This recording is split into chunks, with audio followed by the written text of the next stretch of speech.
Whether it's a movie night or just midday, Skinny Pop is a salty snack that keeps on giving.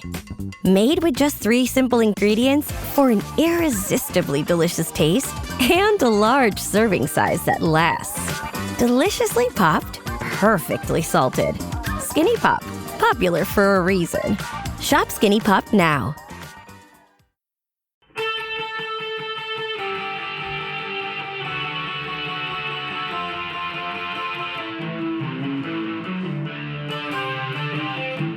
This is the Daily Blast from the New Republic, produced and presented by the DSR Network. I'm your host, Greg Sargent.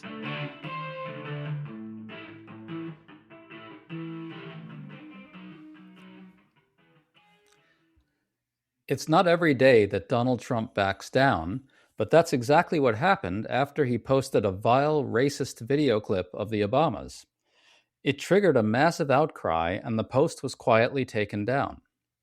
Surprisingly, the backlash included some Republicans, and one self-described 3-time Trump voter issued an extraordinary takedown of Trump, apologizing to the nation for having ever supported him. Why did all this happen in this particular case? We think one reason is that Trump and MAGA are in an unusually weak position in the culture right now. So we're talking to New Republic senior editor Alex Shepard, who has a new piece explaining how Trump and MAGA have thrown away their cultural dominance over the last year. Good to have you on, Alex. It's great to be back. So as many of you have seen by now, Trump's Truth social feed featured a video clip with an image of Barack and Michelle Obama as apes. It was set to "The Lion Sleeps Tonight." When this blew up, White House Press Secretary Caroline Leavitt's first reaction was to call this an internet meme video depicting Trump as king of the jungle and Democrats as characters from The Lion King. She dismissed the outcry as fake outrage. Alex, your thoughts on all this? Yeah, well, first of all, there are no apes in The Lion King, so it was always a ridiculous defense to begin with. But I think, more to the point, you see this happen all the time now, that there's this real rush, particularly within the administration, whenever Trump does something vile or racist, to just back it fully to the tilt before they can do anything to change it or to reverse course. And so you get this sort of situation. I think we're seeing this more and more play out, where there's increased pressure from other Republicans, in this case, senators, including Susan Collins, who is, of course, concerned, as she always is, but also Tim Scott, among others. And I think that put real pressure on the White House. The video was then taken down. But I think one of the differences between this administration and the previous Trump administration is that you have this sort of Carolyn Leavitt figures that just go out there and say, well, actually, it's good that he did this. We're just going to make up all of this, ridiculous stuff about this, racist nonsense, and say why it's good that he posted it. And then they have to back down. And, I think it makes him look significantly worse. It forces people like Tim Scott to come out and say just how bad it is. It reminds everyone that the president and the people around him are gutter racists. And, it makes the apology look like it's forced by public pressure and not by, anything that they actually care about. I think you're getting at an important dynamic here, which is that people like Caroline Leavitt and others around the president now really are a whole lot more bought into this kind of ethos where you never back down because the liberal enemy will just take what it can get from you. One of the lessons that a lot of people close to Donald Trump have taken is that the fact that Trump was reelected proves to them that there is no downside for not apologizing, for doubling and tripling down.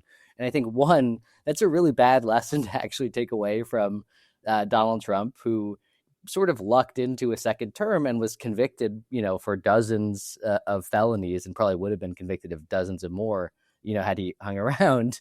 And also, I think, he's also just a unique figure in American politics, right? And I think he is a uniquely charismatic figure in a way that J.D. Vance, for instance, is not. But another, I think, point that is not worth letting go of is that, when it comes to depicting the first black president and his wife as apes in a video, right, that even a historically charismatic president who is historically shameless can't get away with that.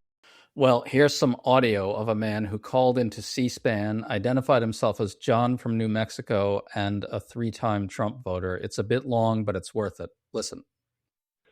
Voted for the president supported him, but I really want to apologize. I mean, I'm looking at this awful picture of the Obamas. What an embarrassment to our country. All this man does is tell lies. He is not worthy of the presidency. He takes bribes blatantly, and now he's being a racist blatantly. They were supposed to deport the dangerous criminals. They were not supposed to go after small children, storm schools, bring terror upon, the little kids and the women and children, not just the immigrants in the school. All the children are scared.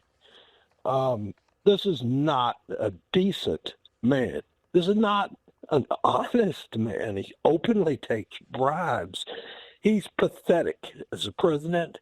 And I just want to apologize to everybody in the country for supporting this rotten man. Note how he doesn't just denounce the racist attack on the Obamas, he also strongly criticizes mass deportations and how they're not going after criminals, they're going after kids and non-criminals.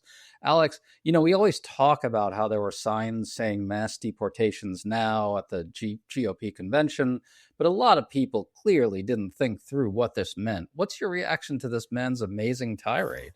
I mean, I think that it's incredibly cathartic to listen to, actually.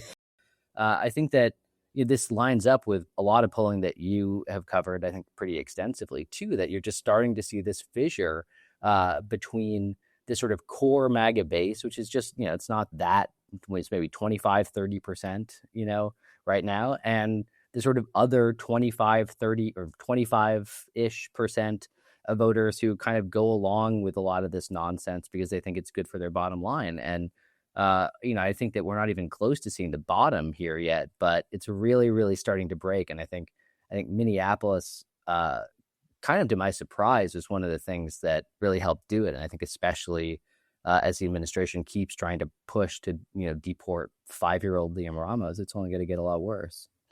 Yeah, I think I'm not the first to say this, but it's sure looking like Minneapolis is going to be kind of akin to Trump's Katrina. You mentioned earlier that Republicans were pretty harsh on this picture of the Obamas. I want to read some quotes because they really are pretty harsh. Senator Tim Scott said, quote, "It's the most racist thing I've seen out of this White House," close quote. Representative Mike Lawler called it wrong and incredibly offensive. And Roger Wicker said, "This is totally unacceptable. The president should take it down and apologize." Alex, Republicans have discovered that Trump is a racist.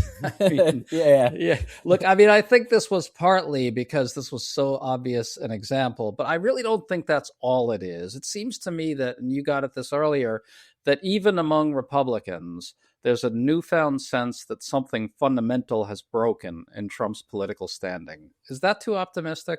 No, I think that one of the big shifts, right, is that there was this idea in the last election, right? Let Trump be Trump.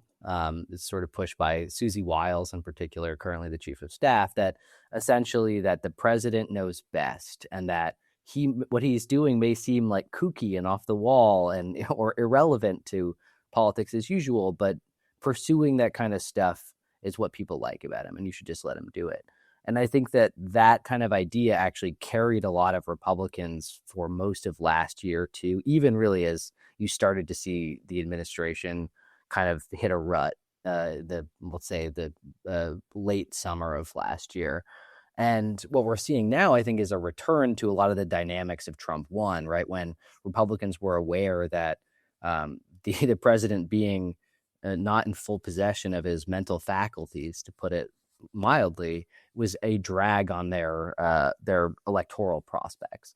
And so I think what we're starting to see now is an increased willingness for politicians to call this kind of stuff out. But it sort of just returns us to think one of the biggest fictions of Trump 1, which is that Trump can stop doing all of this stuff, that he can somehow not post a fake racist Lion King video and maintain the aura of being Trump, that like Trumpian greatness will come when he drops all that stuff. That's who he is. The core of Trump's political appeal is like walking right up to the line where he posts a racist Lion King video. To stay up to date on all the news that you need to know, there's no better place than right here on the DSR network. And there's no better way to enjoy the DSR network than by becoming a member. Members enjoy an ad-free listening experience, access to our Discord community, exclusive content, early episode access, and more. Use code DSR26 for a 25% off discount on sign up at thedsrnetwork.com. That's code DSR26 at thedsrnetwork.com/buy. Thank you and enjoy the show.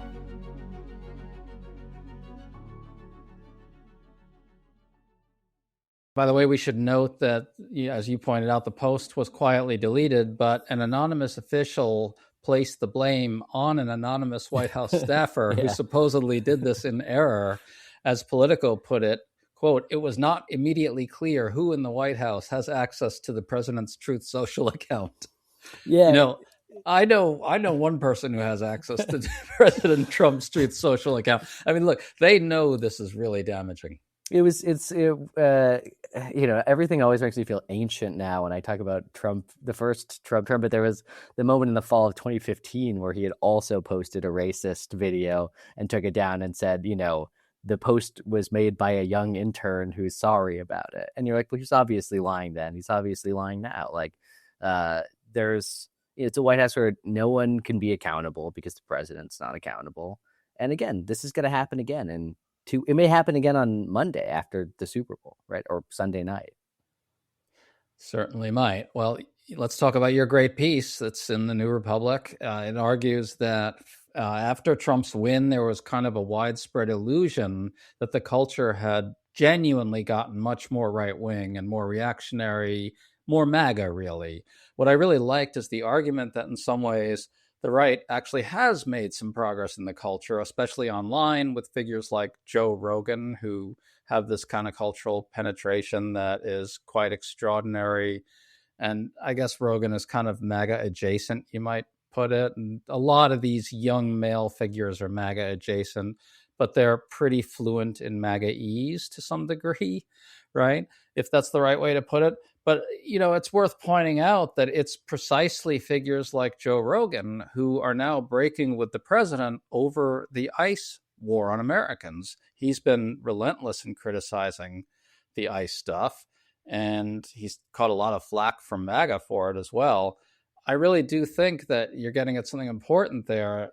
There has been a move, in a way, by some on the right to make some progress in the culture, but they're kind of throwing it away with what they're doing. Yeah, I was thinking in part about a piece that I'd written a week or so after Trump's reelection, which basically argued that there had been a kind of cultural taboo on supporting Trump openly in sort of mass culture, whether it was sports or music in particular, and that had broken. I think in the days and weeks after Trump's reelection, you sort of saw the Trump dance everywhere. I was watching a U.S. men's national soccer game, and Christian Pulisic, the sort of captain, broke into it. There was just this sort of larger sense that supporting Trump was kind of cool among, certain like young men in particular. And that was, I think, reinforced in large part or pushed by podcasts like Rogan, who you mentioned, or Theo Vaughn, the sort of Nelk Boys, kind of nihilistic Canadian pranksters. And I think what we've really seen over the last few months is that all of these figures, I think, regret their support of Trump in some way. You're just not seeing kind of the open embrace of Trump anymore. And a month after he was, or a few weeks after he was inaugurated last year, he went to the Super Bowl in New Orleans. He was applauded at that Super Bowl, and he will not be in attendance at this one. And he told the New York Post it's because it's too far away. It's in Santa Clara, which is funny when you look at the places that he's been so far. But I think that one of the big reasons there is that he knows that he would be booed. And again, the halftime show there, which is being supported, among criticism from the MAGA base by NFL Commissioner Roger Goodell, one of the least woke people in human history, it will be a kind of anti-Trump bonanza with Green Day and Bad Bunny. There's going to be a huge culture war backlash against it. But I think what we're seeing is that backlash is going to make MAGA people look even more ridiculous, right? Normal people are watching the Super Bowl. The sort of MAGA base is having this kind of Turning Point USA themed alternative halftime show with Kid Rock and a few country singers named Colton. And, no one's going to watch that, right? Like normal people are going to watch Bad Bunny.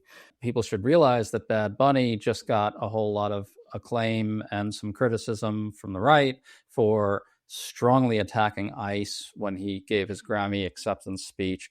There's a little nugget that I think is worth pulling up here for people to think about. It's that a few months ago, back in October, Homeland Security Secretary Kristi Noem went out and kind of boasted that ICE was going to be all over the Super Bowl. And, the only people who should show up at the Super Bowl are patriots and people who love this country.